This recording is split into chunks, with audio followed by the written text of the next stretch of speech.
Le but, c'est de savoir quand est-ce qu'on doit arrêter sa marque de vêtements. Ouais. Et quand on dit marque de vêtements, on parle même de projet de manière générale.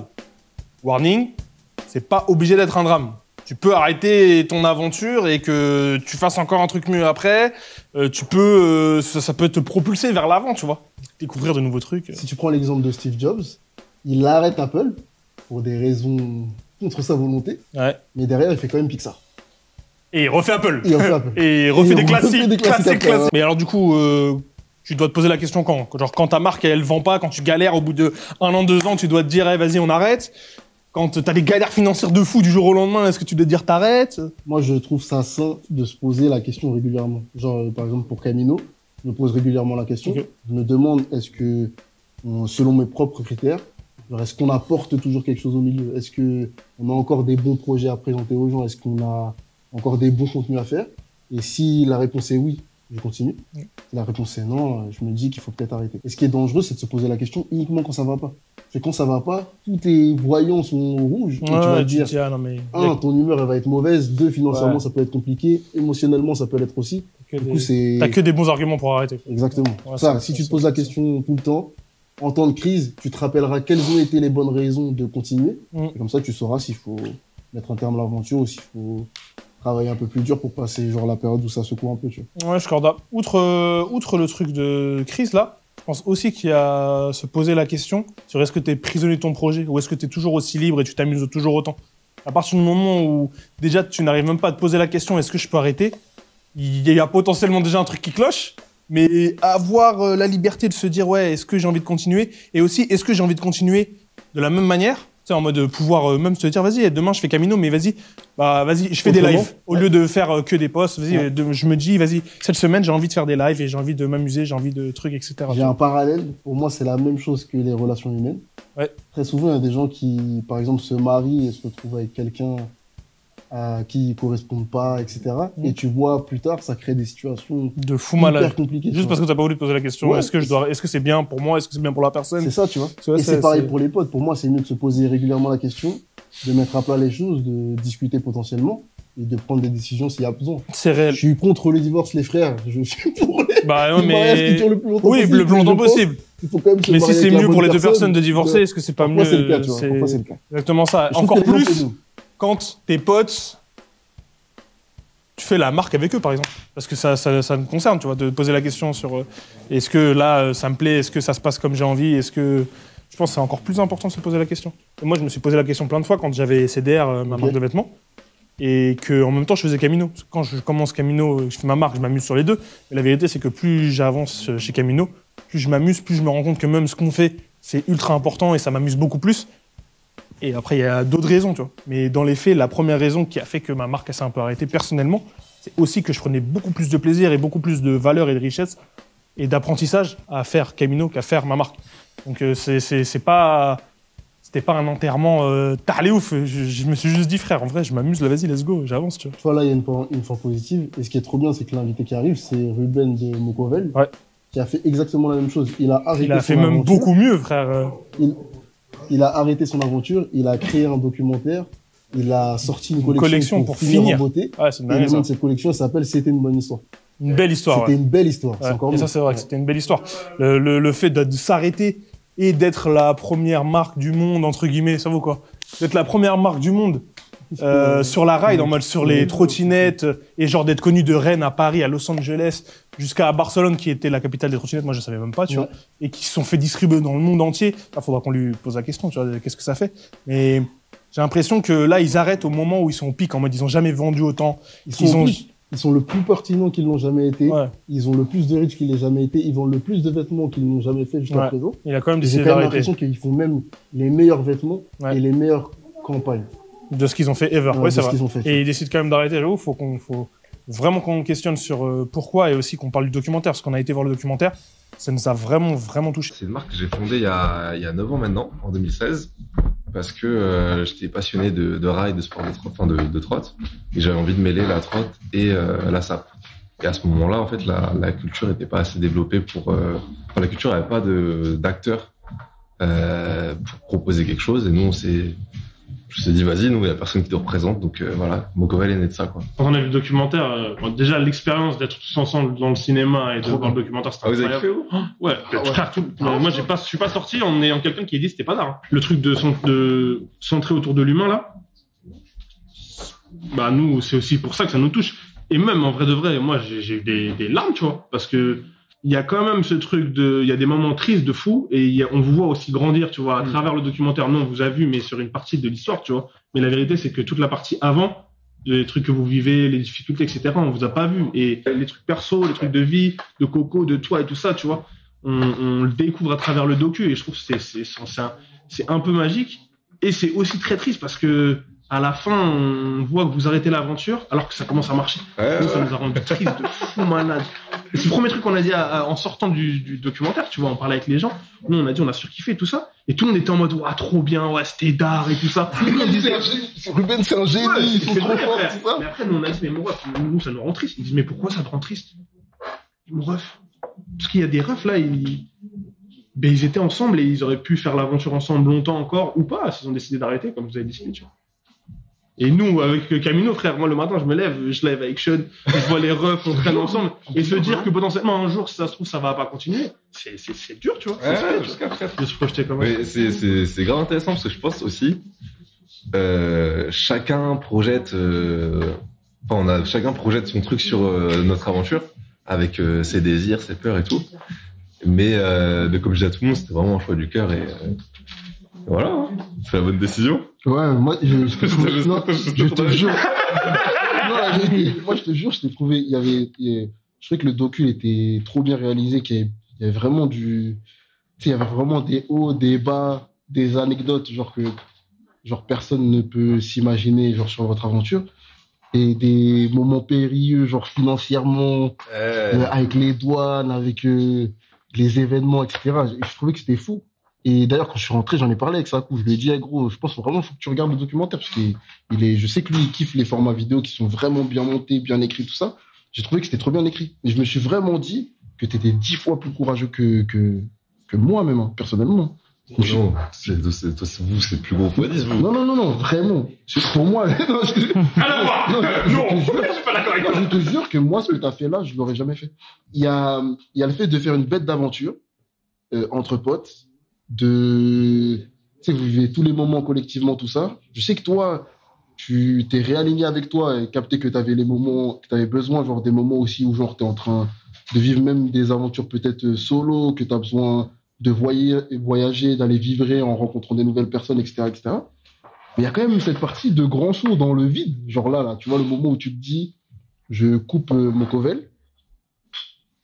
Bah, tu sais pas ce que c'est le lendemain. Et tu sais pas non plus ce que c'est le lendemain quand t'es avec Mokovel, mais tu sais au moins avec qui t'es. Ouais, de fou. Quand t'arrêtes, tu te dis, ah ouais, bah demain, genre là, si on arrête Camino, je sais pas ce que je vais me lever le matin, frérot, je vais me dire, ah ouais, qui je vais appeler? Je vais pas appeler chasseur, j'ai pas de truc, qu'est-ce que je vais vraiment faire, tout ça, tu vois. Je trouve ça trop courageux, vraiment, tu vois. Mais ça, je trouve ça trop intéressant parce que tu te dis, bah, comme à Coco, on se l'est dit, c'est le début de quelque chose de nouveau. Ouais. Et je pense que les bonnes histoires, elles se font aussi parce que les gens, ils suivent leur chemin et juste ils font ce qu'ils font, quoi. Genre le docu de DJ Mehdi, moi, ce que je me suis dit à chaque fois, je me suis dit, putain, tout le monde veut être comme lui, mais juste lui, il a suivi son chemin et il a fait son truc. Et je trouve que toutes les personnes inspirantes, elles suivent leur chemin, quoi. Et je me suis dit, putain, c'est peut-être ça. Parce qu'arrêter au Coel, c'est une façon aussi de se dire, vas-y. Je vais faire mon truc et c'est sûr, après, c'est sûr que j'en ferai des trucs avec les potes, hein, c'est sûr. Yeah, okay. C'est déjà prévu de leur faire je sais pas encore quoi, mais l'énergie de fond d'humain et tout, c'est sûr. Et sur la question, quand est-ce que tu dois arrêter ta marque, on en a parlé avec Chania, on s'est dit, là, ce serait d'art si on arrive à répondre à cette question-là, et même que, globalement, la discussion, elle serve aussi à un petit qui commence une marque, ou qui a une marque et qui se pose la question, ah ouais, ça marche pas, est-ce que je dois arrêter, ou qui ait une réponse, ou en tout cas qui ait des avis sur quand est-ce qu'il doit arrêter. nos avis, qui sont pas les avis, on n'a pas un avis supérieur à tout le monde, c'est juste notre avis à nous, tu vois.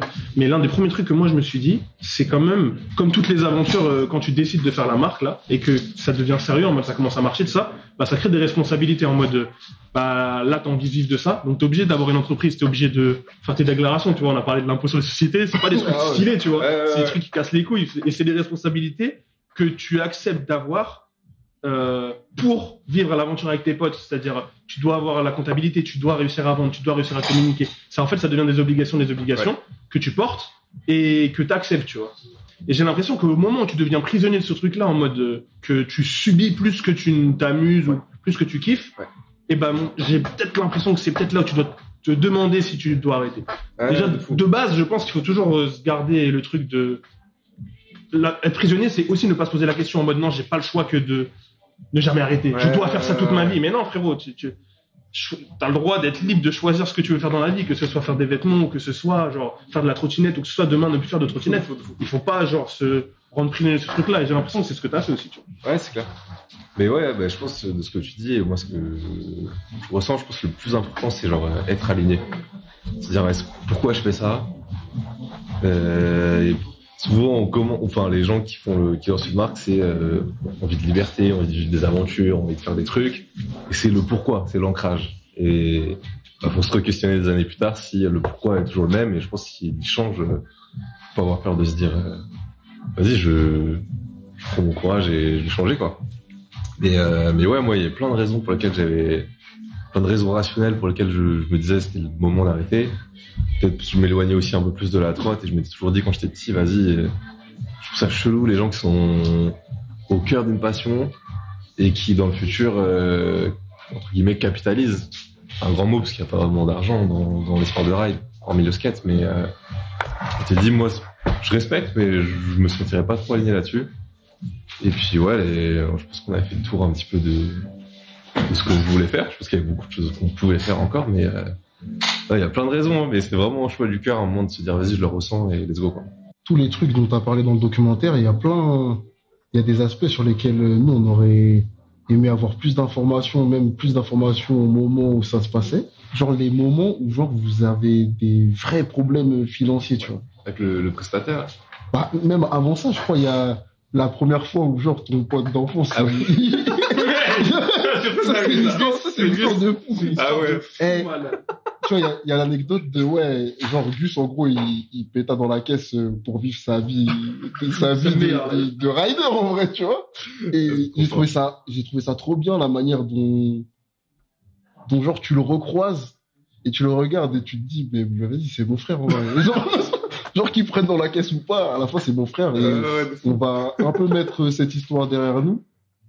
Et peut-être même ça va vous resserrer le fait d'avoir vu genre ce trait un peu négatif sur ton frère et tu te dis que vas-y, tu peux composer avec ça à l'avenir. J'ai trouvé ça fou, frère. Parce qu'il y a plein de gens qui se posent la question de travailler entre potes, est-ce que c'est dur ou pas? Je pense qu'un des avantages, ça reste de savoir qui t'as à côté de toi. C'est-à-dire, par exemple, je sais que une de nos failles à Chasseur et moi, c'est la graille, tu vois. Ça se voit physiquement. On sait, tu vois. C'est-à-dire, on sait que c'est un de nos points, genre, sur lesquels il faut qu'on travaille, tu vois. Et c'est une force de savoir précisément que, genre, le mec en face, il sait ça de moi et que, du coup, il peut me backer quand hier soir, j'ai envie de manger un sandwich. Je dis, vas-y, viens, on mange pas un sandwich, on commande un plat. Et je trouve que c'est trop une force. Et des fois, quand il y a un premier accro, eh ben, on jette les gens. On se dit, vas-y, il a pris dans la caisse parce qu'il voulait s'acheter à boire, en gros, ou à manger. Alors, vas-y, je traîne plus avec lui. Alors que il y a un problème qui est derrière ça et tu peux l'utiliser pour solidifier votre relation. Et en fait, tu passes juste à autre chose et tu niques une relation qui a trop de valeur. Ouais, c'est clair. Mais ouais, c'est vrai qu'au début, comme on le disait, c'était un peu, tu sais, j'étais en mode waouh et tout. Vas-y, c'était Gus, du coup, je l'ai revu dans le docu, enfin, j'ai revu dans la vie, comme on l'explique dans le docu, et vas-y, avec un gros sourire, je fais ouais, c'est pas grave. Mais ouais, et je pense que ça a encore plus scellé notre amitié, enfin, c'est sûr, ça a plus scellé notre amitié, par la suite, et quand on a fait le docu, du coup, tous ces moments conflictuels qu'on a abordés, on a dû déjà s'apaiser en interne avec. Et on a dû et ça, les gens voient pas, mais on a dû reparler avec tout le monde.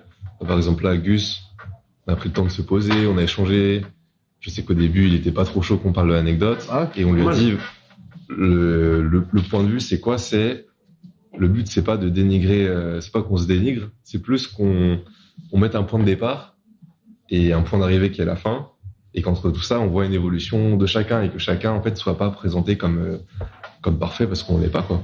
Chacun a ses défauts et je pense que c'était le plus dur à faire dans le docu, c'était de se dire, venez les gars, on essaye de se montrer tel qu'on est avec nos défauts, quoi. Moi, ça m'a fait aimer Gus de balade. Genre, je te jure, Ouais. je te jure. Parce que tu vois ce truc-là, tu vois qu'il rate. Après, tu le vois évoluer dans la trotte. Je sais pas, ça fait que tu t'attaches au personnage, un peu comme dans les séries, tu vois. C'était vraiment trop bien. À la fin du truc, j'avais tous envie de vous checker, vous faire des câlins, dire c'est trop bien. Et la vulnérabilité, là, de laisser ça en vidéo forever sur Internet, là, faut être vraiment, faut être aligné. Ouais, faut être apaisé.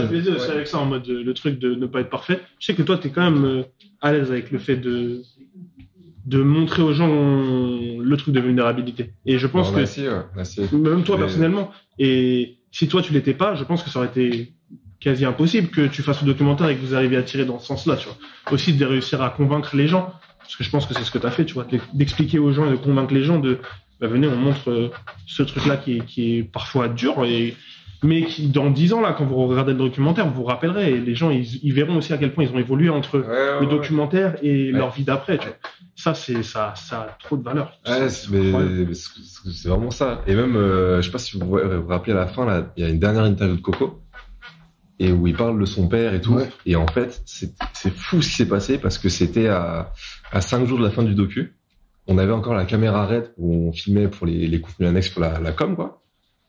Et Coco vient chez moi le matin, elle me dit je sens que j'aime pas trop et tout, je pense qu'on peut mieux faire sur ma personne dans le docu, j'ai l'impression d'être pas très bien représenté. Et en fait, ça a été une porte d'entrée à une discussion de ouf qu'on a eu pendant genre 1 heure, où on s'est livré et il a fait en fait il a bouclé la boucle de l'aventure. Et on n'en avait jamais parlé de tout ce qu'il ressentait et tout. On s'est dit vas-y viens, il y a la cam, on va refaire une nouvelle interview où tu dis tout ça. Et du coup, c'est pour ça que l'interview elle est grave prenante. Enfin moi en tout cas quand il dit il s'est perdu un moment, c'est pour ça qu'il a des tendinites et qu'il revient après sur le chemin, il parle de son papa et que la boucle est bouclée. Moi je comprends l'aventure de mon frérot. Et c'était à 5 jours de la fin du docu. C'est trop bien ce docu parce que c'est vraiment une façon de. Enfin, si on l'avait pas fait, j'aurais pas connu tout ça, quoi. C'est à la fin du docu et c'est à la fin de l'aventure. Ouais, à la fin de docu. C'est une folie. Ouais. C'était trop touchant. Pareil, Coco. Genre, par exemple, toi, t'es à l'aise avec le fait de te mettre à nu. Ça veut dire, la première fois qu'on se voit, on parle, tu nous parles de tout, de la daronne, de ton aventure, tout ça. C'est-à-dire, moi, je kiffe de fou. Genre, tu pars, on parle avec Chasseur, je dis, je l'aime trop, il est trop chaud, tu vois. Et Coco, il est plus énergique, mais il est plus distant, en mode, il se livre pas à 200%, tout ça. Quand on a regardé le docu, pareil, Coco, j'ai trop aimé, gros. La fin du documentaire est incroyable. Même le moment vraiment tout à la fin, où genre, on vous voit plus du tout, mais vous êtes en voix off, et tu dis, mais mon ref, je savais pas je savais pas tout ça de toi, et toi non plus. Et c'est maintenant que genre, on a fini et l'aventure et le documentaire, on apprend tous ces trucs-là l'un sur l'autre. Ah, c'est trop bien. Et ça, c'est fou. Là, ce passage, c'est fou parce que c'était dans les derniers jours du séminaire. Et il y a le pote qui fait le sound design et la réal audio. On était à 4h du mat. C'était le premier soir où on faisait autre chose que t'as fait. Et on parlait. Et il a mis l'iPhone comme ça. Oh, le bâtard. C'est les meilleurs enregistrements. Il est trop bon. Et c'était l'une des plus belles discussions qu'on avait eues du séminaire. Et il nous a dit, oh les gars, je l'ai. Et j'étais en mode, quoi. Et magie, quoi. Vraiment, c'était magique. On a rien demandé. On l'a eu. Et le plus beau du docu, et je m'y attendais pas, c'est que nos familles, elles nous ont compris. Genre ma mère, mon père, ma sœur m'ont envoyé des messages. C'est que ma sœur, elle capte pas vraiment ce que je faisais. Pendant toutes ces années, je disais je travaillais de ouf et tout, mais elle captait pas. On a reçu des messages de la mère de Gus, du père de Gus, du beau-père de Gus. On a parlé avec la mère de Coco, la mère de Maël qui est venue de La Réunion, qui a fait un avion de La Réunion. Et j'étais en mode, waouh, putain, pendant toutes ces années, en fait, ça a été faire ce format, c'est une clé de compréhension pour notre entourage, qui, je pense, comme plein de gens ici, on fait des trucs niches, quoi. Du coup, c'est dur pour l'entourage de comprendre ces trucs niches. Et même si entre vous, parce qu'il y a aussi ça, tu vois, si entre vous, déjà, c'est dur de mettre des mots quand vous faites l'aventure, même nous, des fois, entre nous, sur Camino, tu vois, On vit des moments qui sont géniaux, on vit des moments qui sont difficiles, et des fois, c'est en même temps. Ça se mélange. Et donc, du coup, il y a des fois, si tu te lèves le matin, tu fais un truc incroyable, et après, t'as une mauvaise nouvelle, et des fois, c'est dur de mettre des mots dessus. Et c'est encore plus dur quand tu le vis pas. C'est-à-dire que quand il y a tes darons et que tu vois le petit Ruben rentrer le soir de sa journée, tu sais pas à quoi ça va ressembler, et tu peux mettre des mots dessus en mode, ça a été ta journée, oui, ça a été, et tu passes à autre chose, et la vie, elle continue. Et en fait, les semaines, les mois et les années, elles passent, et tu ne peux pas, t'as pas les moyens et les clés. Et c'est aussi pour ça que ça a de la valeur de fou d'avoir filmé, d'avoir des archives, de pouvoir mettre des mots sur ce truc-là et d'avoir mis autant d'énergie sur raconter, parce que impossible de faire comprendre ça. Moi, je sais que même là, ça fait 7 ans que je fais Camino. Je pense que mes parents, ils comprennent peut-être 1 ou 2% de l'aventure qu'on vit, tu vois. Et c'est déjà plus que plein de gens, c'est même peut-être plus que certains qui nous regardent, parce que c'est toujours dur de mettre des mots dessus, tu vois. Mais le fait que tu aies réussi à le faire et que vous ayez réussi à le faire, je pense aussi que, comme tu as dit, c'est libérateur, je pense, d'être compris, tu vois. Ouais, ça fait trop du bien. Franchement, là, du coup, ma sœur, elle m'a appelé, elle me dit, viens, on passe un week-end ensemble et tout, on se crée des souvenirs communs. Elle est venue me voir et tout, avec sa famille et tout. J'étais en mode, waouh. Putain, c'est les cadeaux de la vie, quoi. Putain, c'est trop stylé. C'est un truc que t'aurais fait différemment, ça? Si tu l'avais su avant? D'être compris par la famille? Être compris, genre, tu peux pas, l'imposer. Mais par exemple, leur donner créer des clés de compréhension, genre, plus larges, comme, genre, un documentaire ou le fait de, genre, par exemple, créer des contenus plus régulièrement qui montrent vraiment ce qui se passe. Parce que pour moi, par exemple, j'ai appris aussi le vrai impact sur le milieu trot, tu vois. Quand on s'en parle, je le comprends. Mais quand je regarde le docu, je le vois, c'est vrai. C'est vraiment différent. À quel point même vous donnez, enfin, tu sais, à quel point vous inspirez tellement de confiance et tellement de l'amour qu'il y a des mecs qui refusent des deals avec des marques grandes pour travailler avec vous. À une époque où vous avez même pas l'argent pour les rémunérer comme vous aimeriez le faire, tu vois. Je trouve ça, c'est choquant. Ça, c'est vraiment ce que tu as dit là. C'est voir les humains qui parlent de vous et comment ils parlent de vous et comment vous les avez marqués dans leur aventure aussi. C'est trop touchant, frérot. Et dans un milieu qui est pas du tout mature. En mode, tu vois, par exemple, quand j'entends il y a un mec qui s'appelle Texaco, là. Je sais pas si tu vois qui c'est. Texaco? Donc, non. le Tex, ça te dit rien? Non. En gros, c'est un mec, il y a des mecs, là, qui sont fondeurs du milieu hip-hop, tout ça. Il y a des mecs ces mecs-là, ils participaient au mouvement hip-hop. Au début, quoi. Au moment où ça ne rapportait pas 1 euro, tu vois. Et là, il y a un peu ça dans le truc, dans la trotte. C'est pas, genre, hyper visible. Il n'y a pas de business vraiment qui est créé. Et vous êtes à fond dedans. Vous allez vous rider, vous sauter. À chaque fois que vous sautez, j'ai peur à chaque fois là. Je te jure, au moment de la chute, tout ça, ça faisait flipper. C'est vertigineux, mais en même temps, vous investissez beaucoup de temps et beaucoup d'argent pour un truc dans lequel il n'y a pas de... Il n'y a pas d'oseille. Ouais, il n'y a pas d'oseille. Non, réellement, il n'y a pas d'oseille. Il n'y a pas d'oseille, hein. Et vraiment, pour moi, ça faisait penser au début du hip-hop. Genre, c'est la même chose. Les mecs, ils se rassemblent, ils dansent, ils rappent. Ouais, c'est et à la fin, il n'y a pas de blé. Et tu dois retourner chez toi et t'as pas d'argent pour payer ton loyer. Tu dois expliquer à tes proches pourquoi, genre, t'es autant à fond. Et c'est trop abstrait. Total. Et le docu, vraiment, il permet de vraiment comprendre ça, tu vois. Ah ouais, ça fait trop plaisir. En vrai, c'était le truc inattendu et c'était le truc le mieux du docu, c'est d'être compris, quoi. On a été compris et même vous, c'est vrai que c'était dur de vous expliquer ce que ça représentait pour nous, la trotte et tout. C'est de dire qu'on est un peu la marque qui a poussé le plus loin mondialement. C'est des mots, quoi. Mais là, le voir, ouais, les gens, différent, hein. Les Australiens, les Américains, et les mannequins, les entrepreneurs de Dubaï et tout. Ça fait trop plaisir. C'est aussi pour ça que c'est trop bien, tu vois, tu parles de l'ingé son qui met le téléphone et qui pose et qui enregistre la conversation comme ça, là. C'est aussi pour ça qu'on essaye de faire en sorte de liver et de montrer plus aux gens comment allait notre vie. Parce que il y a des fois, c'est trop compliqué à expliquer. Et si on arrive à normaliser le fait de liver tout le temps, entre guillemets, et de vivre ces aventures-là, en fait, les gens, ils vont comprendre c'est quoi notre vraie vie à chaque Camino. Et cette partie-là, on pourra faire toutes les vidéos YouTube qu'on veut, on pourra essayer de raconter tout ça. Si tu le vis pas avec nous, en fait, c'est dur de comprendre. Et là, le live, je trouve, ça casse complètement ce truc-là.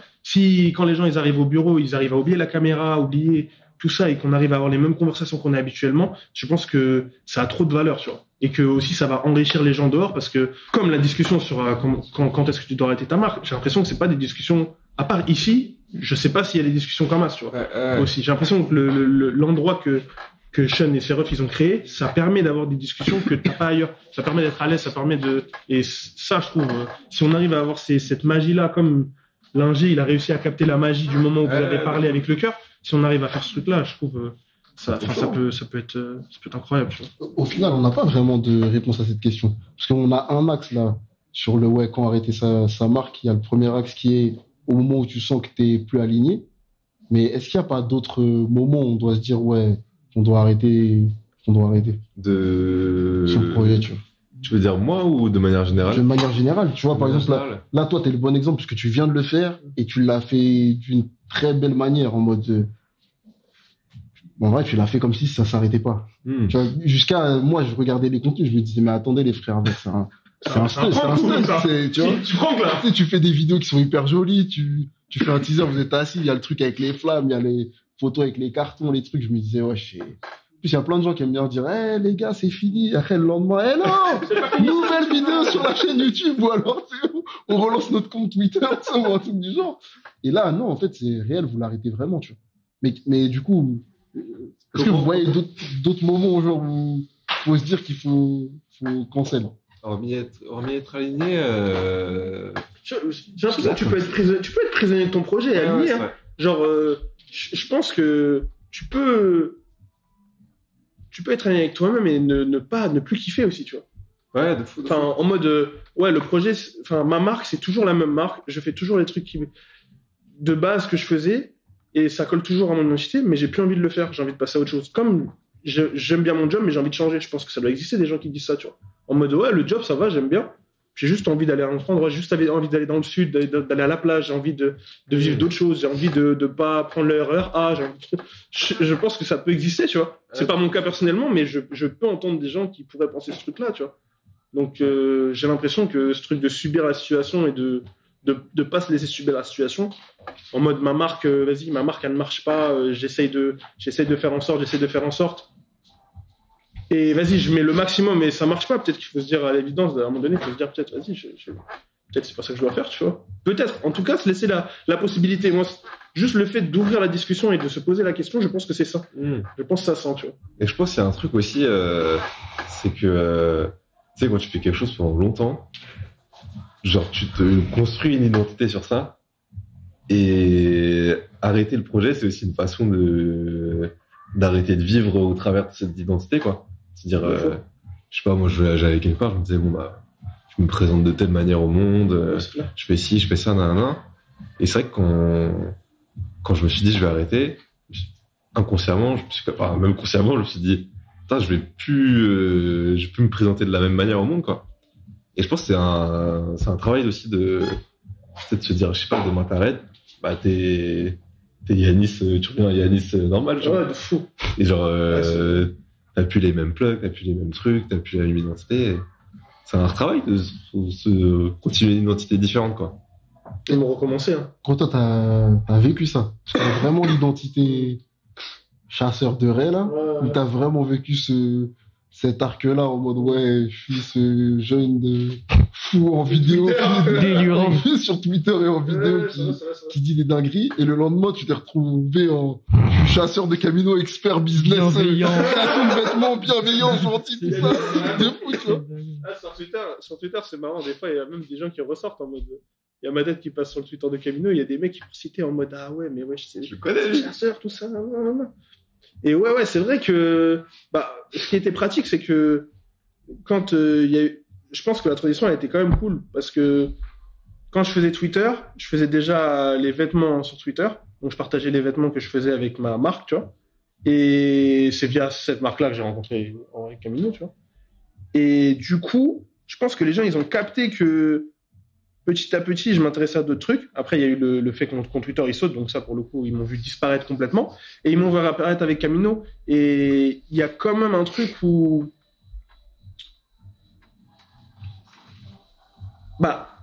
quand je rentre chez Camino, les gens me reconnaissent quand même plus pour Chasseur Doré que pour Camino. C'est-à-dire qu'il y a quand même... Et en fait, Camino grossit tellement que dehors, après, quand je sors, c'est plus Chasseur Doré. Parce qu'il y a une époque où je sortais, c'était Chasseur Doré, en mode Twitter. Mais en fait, il y a une transition où Camino est devenu tellement gros et où j'ai pris aussi de la place chez Camino. En fait, les gens, ils ont commencé à dire ouais, chasseur. Et comment ils ont commencé à raccourcir et à parler, même Camino, parce qu'au final, c'est ça. Les gens, ils te réduisent à un truc qu'ils captent. Et quand ils te voient sur Camino, et bah, du coup, t'es Camino, t'es une partie de Camino. Donc, en fait, ils oublient même le pas. C'est vrai, c'est ça. Ils disaient Camino, tu vois. Et moi, ça m'a soulagé parce que, bah, déjà, faire partie d'un groupe, faire partie d'une équipe, frérot, c'est tard, tu vois. Et puis, on est tout le temps en groupe. Ça veut dire, je vais dehors, moi, je sais quelles valeurs sont les valeurs de Camino, et je sais qu'on parle jamais mal de personne, par exemple. Je sais on peut parler mal de quelque chose que fait quelqu'un, mais on va jamais parler mal gratuitement de la personne. Donc, en fait, je sors dehors et je sais qu'il y a personne qui va m'agresser, qui va m'attraper, qui va essayer. Alors, donc, je fais 1m95, donc déjà, souvent, les gens évitent de gazer. Mais en plus de ça, les gens sont tout le temps gentils. Là, non, c'est vrai. Je sais que les mecs qui vont parler de moi et de Camino, soit ils aiment pas Camino, dans ce cas-là, ils vont même pas me parler, et tant mieux. Et s'ils viennent me parler, c'est parce qu'on est gentil, parce qu'on partage des trucs, parce qu'on les aide, parce qu'on les accompagne. Et donc, frère, c'est la transition de l'identité chasseur de raie à chasseur de Camino, elle a été belle, tu vois. Moi, je l'ai très bien vécu. Sinon, j'aurais jamais accepté que mon surnom soit chasseur, tu vois. J'aurais dit non, appelez-moi Yanis. Et ça n'a jamais été le cas. Aussi parce que j'étais encore sur Twitter quand j'ai rencontré Camino, et donc le truc, il s'est entremêlé, tu vois. Jusqu'au moment où les gens ont un peu oublié parce que Twitter est passé et qu'on est passé à autre chose, tu vois. Et même le truc d'arrêter de la marque, au final, il y a eu le truc du Covid et il y a eu, des galères financières côté CDR, tu vois. Mais dans les faits, c'est aussi, en vrai, Camino, j'aurais demandé à Sean de me prêter même 5 000 ou 10 000. 5 000, il l'a déjà fait pour Sneaker Heaven, tu vois, il m'a déjà prêté de l'argent. Ça veut dire, si j'avais demandé 10 000 euros pour relancer la marque, j'aurais pu le faire. Mais la vérité, c'est que, c'est comme je le dis à plein de gens, en vrai, j'ai pris beaucoup plus de plaisir et une aventure beaucoup plus belle d'aller chez Camino et de, par exemple, pousser Mokovel que de faire ma propre marque. Genre, je trouve que déjà, ça a apporté beaucoup plus au milieu. Ouais, c'est vrai. Je trouve qu'en travaillant chez Camino, ça apporte beaucoup plus au milieu, ça aide beaucoup plus les gens que si moi je faisais des vêtements. J'adore faire des vêtements, mais un vêtement de plus parmi tous les vêtements qu'il y a déjà. Je trouve que faire ce qu'on fait, ça a beaucoup plus de valeur. Et du coup, là, pour moi, ça avait aussi du sens de, après, j'ai fait sens après aussi. Je me suis pas dit sur le coup, vas-y, j'arrête ma marque. Je me suis jamais même dit vraiment, j'arrête ma marque.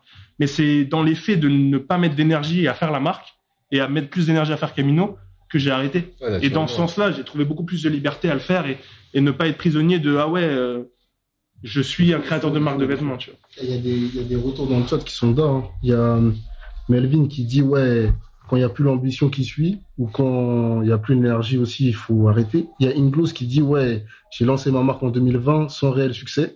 Et je suis plus dans ce questionnement en ce moment. Merci pour le live, les frères. Ça aide d'écouter genre ton parcours. C'est chaud. C'est chaud. Et il y a Monetime qui est aussi dans le chat, les frères, qui disent merci pour ces bons lives. Ah, j'avoue que moi, je me pose souvent la question. Et la dernière fois que je me suis posé la question, c'était lundi. Ouais, je te jure. Ouais, je te jure. Je me pose souvent la question. Et je trouve ça sain de se poser la question. En mode, si je me posais pas la question, je serais prisonnier, tu vois. Et je ne jugerais pas, genre, vraiment, genre, quelle est ma position dans Camino, quelle est la position de Camino dans, genre, l'environnement dans lequel Camino est. Et j'essaie de me remettre en question régulièrement. Et très souvent, on se remet en question quand il y a des problèmes de fou. En mode, tu t'embrouilles avec un frère, tu perds du blé, il n'y a pas d'argent, il n'y a pas de business, tu vois, et c'est souvent dans ces moments-là que on se remet en question en mode ouais, genre t'as la peur, tu te dis ouais, c'est peut-être la fin, vas-y alors est-ce que je dois arrêter tout ça, et ouais, et à chaque fois j'essaie de peser le pour et le contre, et j'essaie aussi d'apprendre des leçons. Comment tu pèses le pour et le contre? Bah déjà j'ai des règles. Ou Ouais, je fais feuille blanche pour tout, et j'ai des règles en mode moi, je me suis construit beaucoup en regardant des séries, genre vraiment beaucoup, tu vois, pour plein de raisons. Une des raisons, c'est que il y a des sujets dont j'avais pas de gens dans mon environnement où je pouvais parler avec eux. Et je pense que c'est une bonne représentation du monde réel, les séries, tu vois. Et les livres aussi, tu vois. Enfin, l'art en général, tu vois. Et dans Suits, il y a une règle que Jessica Person, elle dit. C'est genre, en gros, on prend pas de décision quand on souffre d'une perte, tu vois. C'est genre, en gros, si tu perds un ami ou tu perds de l'argent ou tu es dans une situation un peu difficile, bah il faut pas prendre de décision. En mode, il faut que tu prennes des décisions par rapport à la situation, pas par rapport à la souffrance, tu vois. Okay. Tu vois ce que je veux dire? Ouais. Ce qui fait que quand j'ai une situation qui est difficile, je ne regarde pas la souffrance, je regarde Genre, qu'est-ce qu'on a envie de construire avec Camino, où est-ce qu'on a envie d'aller, etc. Et je prends la décision en fonction de ça. Et pour l'instant, j'ai pas pris la décision d'arrêter, puisque je trouve que il y a encore un truc, on a toujours des trucs à apporter. Tu vois, par exemple, j'aime vraiment trop le live qu'on a sorti hier matin. Ok. Et le live qu'on a fait live avant-hier.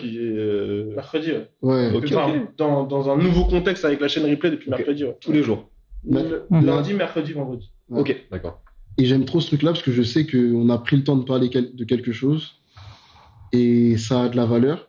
Et on a envie que cette pensée elle soit au moins transmise aux gens et que les gens ils puissent pas forcément se dire ouais, ils ont raison. Parce que pour moi, c'est l'échec, c'est ça. C'est genre essayer d'imposer genre ton avis au monde. Mais pour moi, le bon truc, c'est de donner ton avis et que la discussion elle soit Ouais, créée. de Parce fou. que tu vois, c'est comme le truc d'arrêter. Si tu crées pas la discussion, est-ce que j'arrête? Tu peux pas prendre la bonne décision puisque la discussion n'existe pas. Ouais, Tu vois. ouais. C'est Du clair. coup, je pense souvent à arrêter, vraiment. Genre en mode. Et pourtant, là, on n'est pas dans une période où ça marche pas les projets, où l'argent, ça va pas, tout ça. On est dans une période où ça va, tu vois. Mais je préfère quand même y Question, penser, quoi. tu vois. Ouais, je préfère quand même y penser. Là, les lives, ça te dit quoi, là? C'est quoi les sujets en ce moment? C'est aussi ça, on essaye de préparer quand même, tu vois, on n'a pas envie de lancer des lives et de juste parler comme ça au hasard. Après, là, on définit un petit peu les lives qu'on va faire sur les prochaines semaines. Et aussi, en dehors de l'actualité, tu vois. On a aussi tellement d'avis et de choses qu'on n'arrive pas à transmettre aux gens à travers des posts et des avis qui sont nuancés, tu vois, des takes qu'il n'y a pas sur Internet. Bah, des fois, c'est dur de faire un post Instagram qui est complètement à l'opposé de ce que les gens pensent dans le milieu. Et plein de fois, on pense des trucs que les gens dehors ne pensent pas. Et quand on leur explique ce qu'on pense, ils disent, ah ouais, c'est vrai, c'est grave intéressant. J'ai même jamais entendu cette take-là, tu vois. Genre. Et bah, le truc des cérémonies, par exemple, tu vois.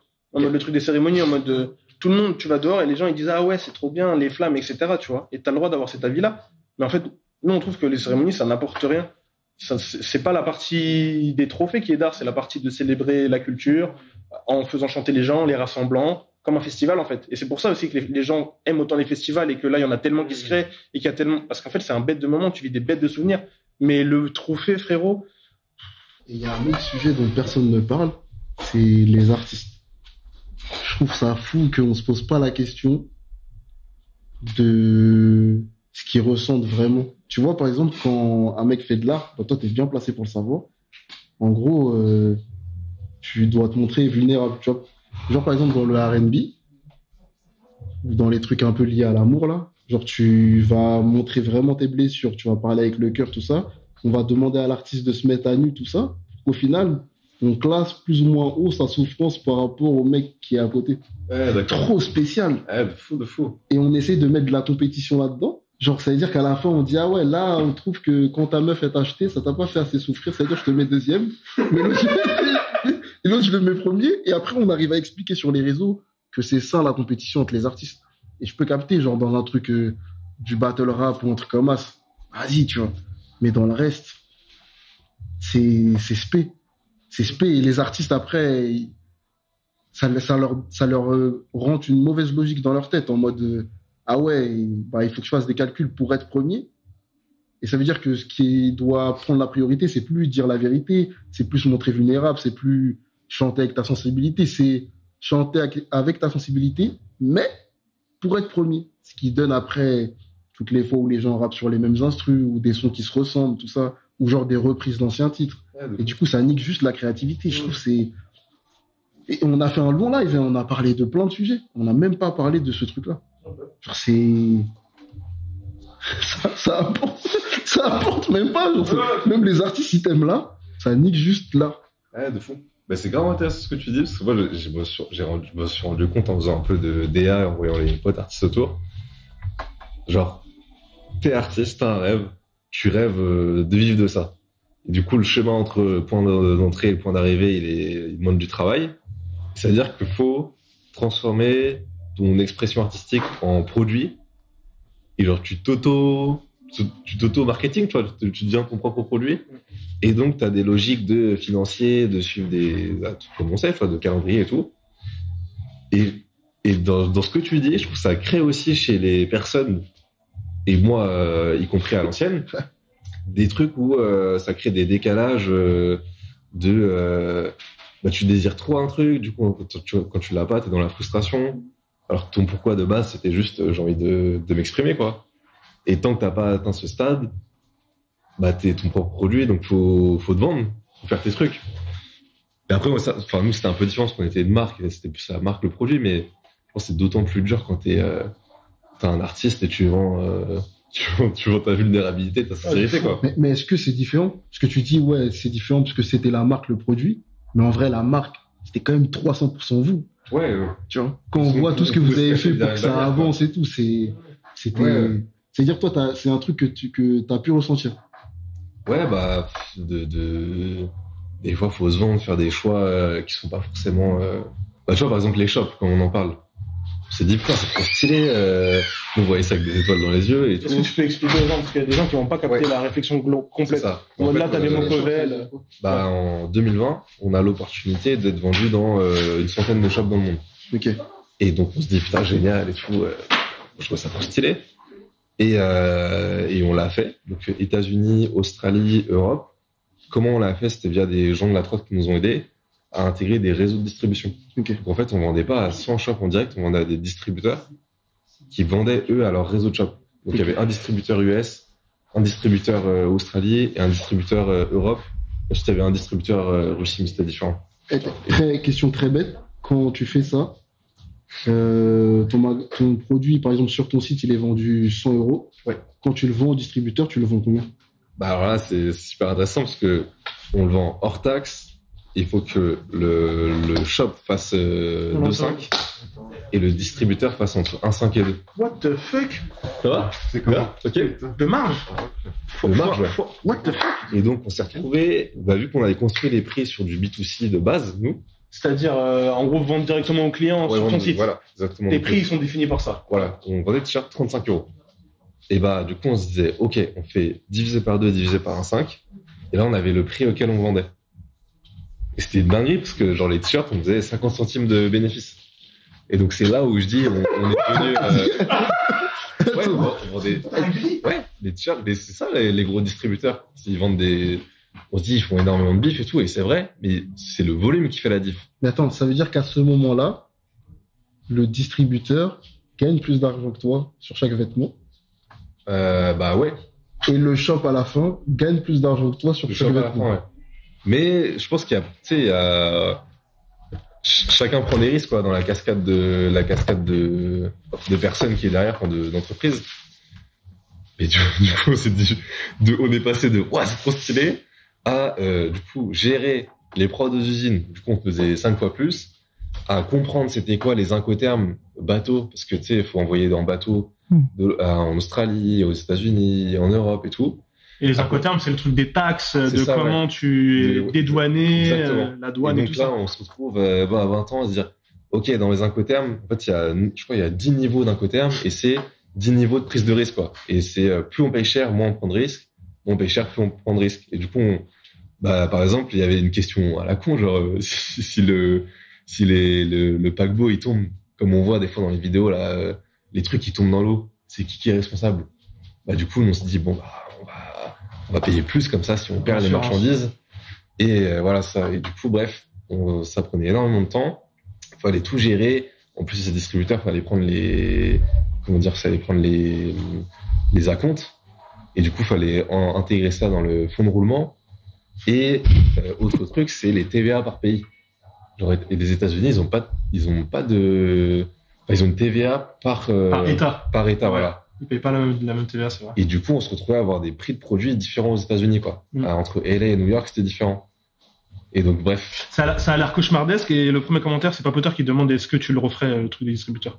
Bah ouais, pour l'expérience, c'était grave intéressant. Non, mais tu le referais pas, quoi, pour le délire. Enfin, aujourd'hui, si t'avais une marque, tu le ferais pas. Bah, c'est pour ça qu'on a arrêté. On s'est dit, vas-y, c'est trop stylé, mais nous, on veut pas de ça, quoi. En fait, ceux qui font ça, je pense que c'est ceux qui ont une vraie envie de business, de développer le truc et tout. Moi, c'était plus une envie créa, DA, rigoler avec les potes, quoi. Mais ouais, du coup, tout ça pour revenir à ce qu'on disait tout à l'heure, c'était, des fois, tu veux t'exporter, tu veux te développer et tu te rends compte que, moi, à un moment, j'avais compté, je crois que j'avais fait 7 week-ends, enfin, j'avais travaillé 7 semaines d'affilée sans pause. On était à la Mokovel House et toujours c'était charbon. On se levait à 8h, on passait le corps de potes qui étaient encore sous de la veille. On entrejambait ça dans le salon, tu vois. On allumait la lumière du bureau, on allait taper avec Coco. Et après, on leur faisait à manger à midi. Et c'était fou quand j'y repense. 50 centimes le t-shirt, moi 50 centimes le t-shirt, je suis choqué jusqu'à maintenant. Et après, les petits sont en mode, oh putain, ils sont milliardaires et tout. Donc, on est là, comme 50 ça. centimes le t-shirt? Non. Mais vraie expérience, en tout cas. Vraie expérience. Et je crois que dans les marques indées, on est une des seules à avoir fait ça, d'avoir vraiment eu un réseau de distrib international. Et c'était stylé. Du coup, on parlait en anglais et tout avec les distributeurs. On avait fait des packs photos, donc des packs marketing, où on mettait des photos de campagne pour que les shops puissent faire les achats, quoi. Non, et puissent communiquer sur les réseaux. Okay. Et du coup, on avait des enjeux de diffusion d'images de marque. Genre, ça partait trop loin. Genre, on se disait, non, on veut que la marque soit diffusée comme ça par le shop. Forcément, le shop, il capte pas. Il met le vieux filtre Canva dégueulasse où nous, on s'est fait chier au Photoshop. Du coup, il faut parler avec le shop en direct parce que le distributeur, lui, c'est plus son rôle. Du coup, c'est Coco qui faisait ça. Et c'est pour ça, dans le document, vous voyez popper là quand on parle des shops et tout. Ben, on a filtré plein de trucs qu'on trouvait dégueulasses, qu'on a pris les plus belles photos et tout. Mais ouais, en tout cas, c'était une vraie expérience. Mais c'est pour ça qu'on a arrêté par la suite. C'est dit, c'est cool, mais là, t'as parlé de la manière dont tu le vends quand tu fais de la distrib, mais t'as pas parlé de la manière dont tu crées. Parce que ça fait aussi que tu dois créer tout, genre, à quel délai avant que ça se retrouve en magasin? Donc on a dû passer genre de 3 mois d'avance à 1 an d'avance. C'est ce qu'on explique avec le fils, c'est qu'on n'avait pas du tout d'avance au début. Et en fait, ouais, faut qu'une fois que les protos sont arrivés, il faut envoyer un catalogue genre 9 mois à l'avance. Le shop fait sa commande, il faut leur demander un délai d'acompte. Une fois qu'on a l'acompte, on a assez de fonds de roulement pour envoyer la première prod. Et ensuite, c'est un réception, genre 9 mois plus tard, qui paye la seconde, quoi. Oh putain. Ok.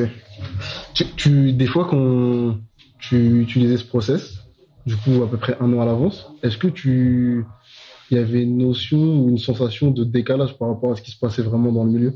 Un peu, ouais. Un petit peu. C'est pour ça on s'est dit 1 an et pas plus.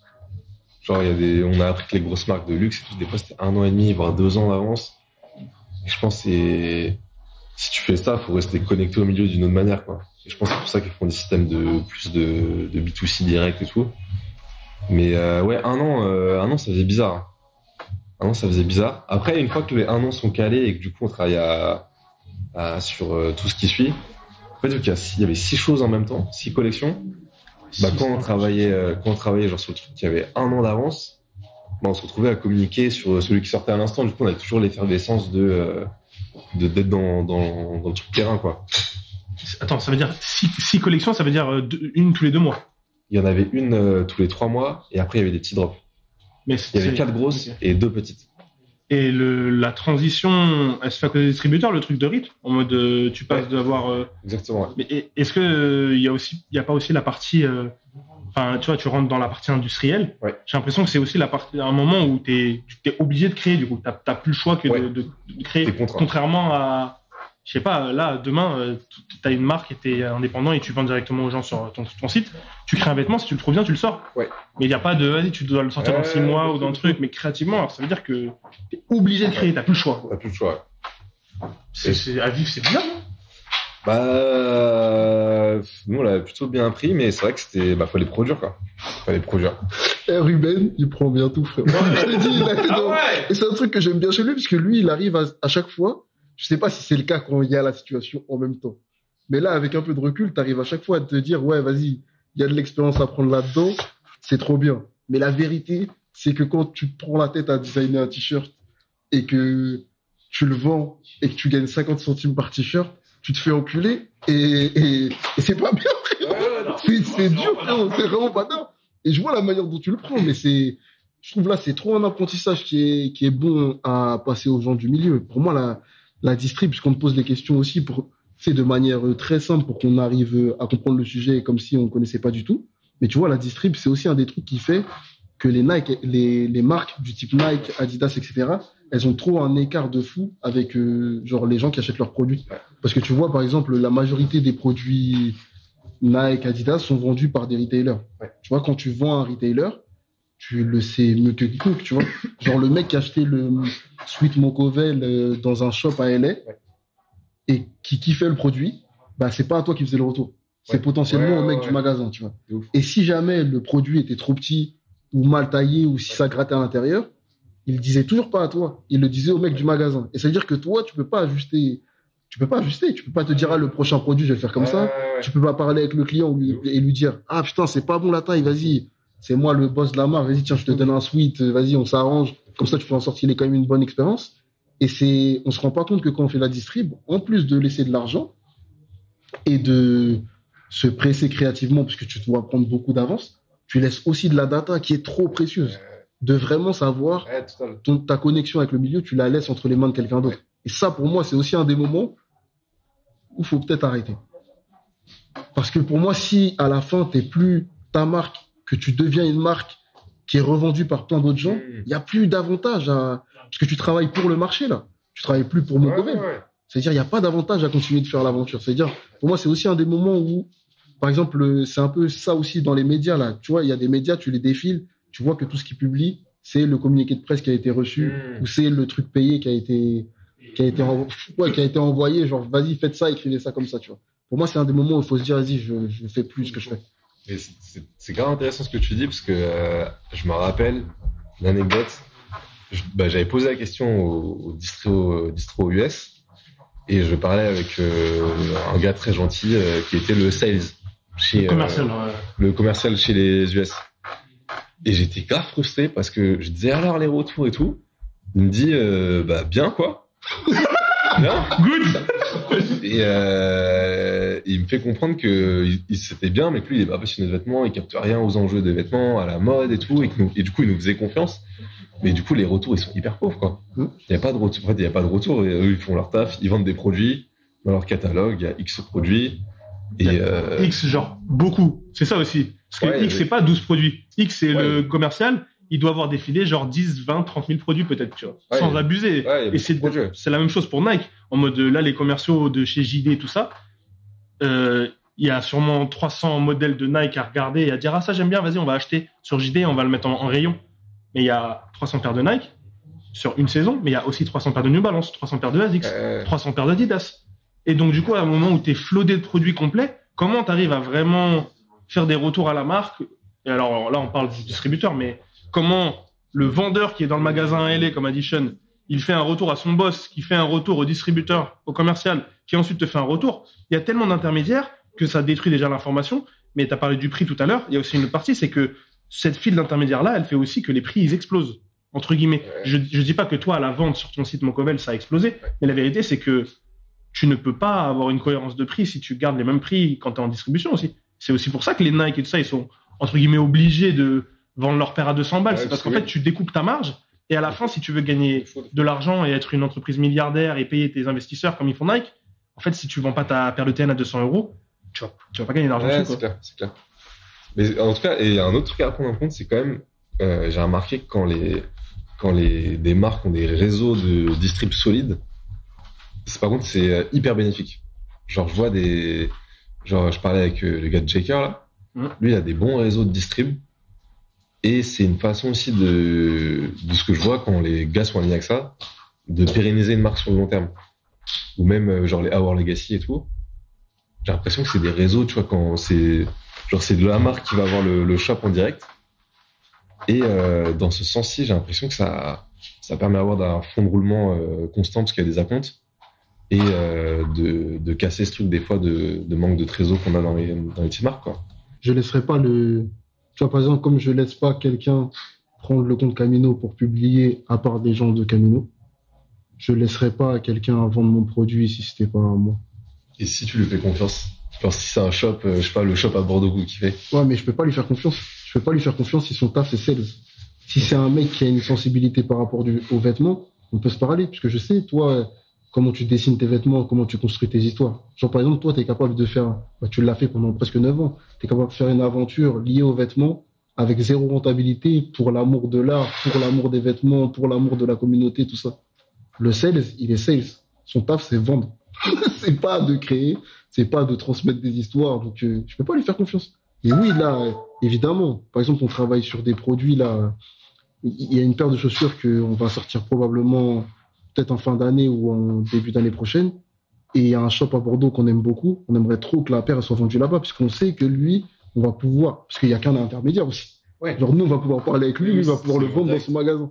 Et lui aussi, je le vois déjà dans son magasin vendre des produits que personne ne prendrait. Vraiment, que personne ne prendrait. Mais lui, il peut te les vendre parce que c'est lui. Et tu vois, par exemple, c'est là que j'ai acheté ma première paire d'Oka, ma seule paire d'Oka, il y a 4 ans, Sneakers sur Bordeaux. Tu vois, et c'est avant toute la traîne d'Oka, tout ça. Et je l'ai retrouvé là-bas parce que lui, il est chelou et qu'il est capable de te parler avec passion. C'est vrai, frérot. Avec passion d'un produit. C'est pour ça que j'achète, frérot. Faut être un peu chelou. Pour être passionné de trottinette, pour être passionné de produits, à un moment donné, faut être un peu spé. Dans les messages du chat, il y a un truc intéressant. Et il y a un message de Melvin qui dit, pour moi, c'est Camino TV qui devrait devenir un magasin distributeur de marque indé. Il y a une réalité, c'est que par exemple, là tu dis, Sean, quand tu lui poses la question, est-ce que tu ferais confiance à un mec? Mais par exemple, vous nous faites confiance quand même pour qu'on crée des contenus sur ta marque, par exemple. Tu vois, quand tu nous donnes la sacoche et tu nous dis, vas-y, nous on a envie de créer un contenu sur ta sacoche, tu nous donnes la sacoche, tu nous demandes pas, ouais, vas-y, envoyez le contenu avant au truc, genre, tu nous fais confiance pour qu'on crée le contenu et qu'on aille et qu'on parle de ton produit. Et vas-y, il y a la partie parler du produit, ça c'est le niveau 1, mais dans les faits, les gens ils vont sur Camino comme dans un magasin. Donc en fait, quand on parle de ton produit, au final, si on en dit du bien, on vend un peu ton produit. Et d'ailleurs, même quand on vanne un produit, on le vend un peu, parce que si Cosmo il dit moi j'aime pas le produit et que moi je dis j'aime bien, il y a des mecs qui vont se retrouver dans les deux avis. Donc en fait, il y a un mec qui fait quand même la vente au final. On n'est pas commerciaux, on va pas vendre un truc qu'on n'aime pas, tu vois. Et j'ai l'impression qu'il y a quand même cette réalité d'honnêteté que t'as pas dans un magasin normal. En mode, nous, s'il y a un truc là qu'on n'aime pas, on va dire on n'aime pas. Et s'il y a quelqu'un qui aime bien chez Camino et un autre qui aime pas, on va dire les deux avis. Tu vois. Mais comme nous, sur nos calls, vous avez déjà dit des trucs genre la Gralba que vous aimez, il y a plein de produits que vous aimez pas. Et c'est d'art. Parce qu'on a vu les retombées aussi derrière et c'est cool, quoi. Mais d'ailleurs, c'est grave intéressant parce que tout ce qu'on dit, c'est aussi, il y a la communauté Camino qui vous suit. Et comme nous, on a notre communauté, et quand une communauté, elle est grave active, c'est là où il se passe des choses, quoi. Et quand tu parlais des médias et tout, des shops un peu morts, c'est qu'il y a c'est genre, c'est trop business, quoi. Il y a plus de communauté, il y a plus d'échanges humains, il y a plus de partage, il y a plus d'avis tranchés, parce qu'il y a trop de politique, quoi. Donc ouais, faut continuer à entretenir le truc. Et ça me faisait penser à un truc, là, de ce qu'on parle, c'est un truc qui me fait trop kiffer en ce moment, et personne parle dans les sujets. C'est que je trouve une des réussites d'une marque de vêtements, c'est la capacité à faire confiance. Et ça paraît tout simple, mais c'est la capacité à faire confiance dans ses idées, en premier, en soi, en son équipe, et dans la vie de manière générale. Et je trouve que, genre, une idée prend vie déjà parce qu'il y a un porteur ou une équipe porteuse de l'idée qui se disent, ça on y croit, genre qui met confiance dedans. Et qu'ensuite l'équipe va diffuser cette confiance et que ça va créer un truc de confiance.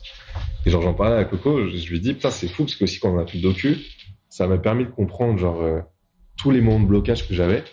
Et en fait, tous les blocages que j'avais, c'était des peurs. Genre, des fois, la peur de déléguer. La peur de déléguer, c'est la peur de pas faire confiance. Et tout est rapport de confiance. Et en fait, le déclic, je l'ai eu en lisant un livre qui s'appelle Sapiens. Je sais pas si vous avez déjà entendu parler. Oui, ça décrit l'histoire de l'humanité. De Harari, ouais. Ouais, de Harari. Et il y a d'ailleurs une vidéo YouTube pour les gens qui veulent pas forcément lire où il parle avec Lex Fridman, qui est ultra intéressante et effectivement qui parle de confiance en mode l'humanité elle a été créée sur parce que les gens ils se font confiance et on a réussi à créer des sociétés avec. Ça. Et les deux grands, c'est trop intéressant. En gros, il explique les deux grands pourquoi on est une communauté, enfin le monde arrive à se connecter comme ça. C'est parce qu'on croit dans des histoires et on a la capacité de se faire confiance à être en réseau. Et en fait, on était des chasseurs-cueilleurs à l'époque, genre, on partait courir, manger des fruits et tout, et du coup on consommait que ce qu'on avait besoin. Et le jour où il y a l'agriculture qui est arrivée, l'homme a capitalisé plus de ressources qu'il en avait besoin. Donc, ça crée des endroits où les gens venaient se connecter. Et du coup, vu qu'il y avait plus de gens dans la communauté, le rapport de confiance, il baissait. Et donc, pour créer cette confiance, c'est là où l'argent est arrivé. En fait, l'argent, c'est une cristallisation de la confiance. Et je trouve ça trop intéressant de se dire, de base, l'argent, c'est juste un objet pour dire, toi, je te connais pas, on fait partie de la même communauté. Genre, viens, on se fait confiance grâce à ce truc qui cristallise notre rapport de confiance, quoi. Et c'est ça l'argent de base. Et du coup, ça m'a fait partir dans la réflexion de se dire qu'en fait, tout est en fait, t'as un truc qui réussit parce qu'il y a de la confiance, quoi. Ouais, donc c'est au-delà carrément des marques. Quand tu dis ça, c'est valable pour absolument tous les projets. Ouais, de fou. Et c'est pour ça, maintenant, je suis en mode, dans le futur, j'aimerais bien accompagner des gens et tout. Et souvent, genre, il n'y a pas besoin de forcément comprendre enfin, faut comprendre le marché du porteur du projet et tout. Mais il y a beaucoup d'évolutions à faire aussi en débloquant les gens dans leur rapport aux peurs, dans leur rapport aussi, tout le monde parle des peurs, mais personne parle des désirs. Alors qu'on a un désir trop fort et qui projette, enfin, il se fait pas, on peut avoir beaucoup de frustration vis-à-vis de ça. Et du coup, je pense que c'est vraiment les peurs et les désirs, ça a travaillé. Et le rapport à la confiance. Tous les gens, tu vois, t'en as connu. Les gens qui, à un moment, ils ont une déception amicale, parce qu'il y a des frères qui se mettent, ou des associés qui se mettent en bif, Ouais. ou il y a une déception de marché et ça marche pas.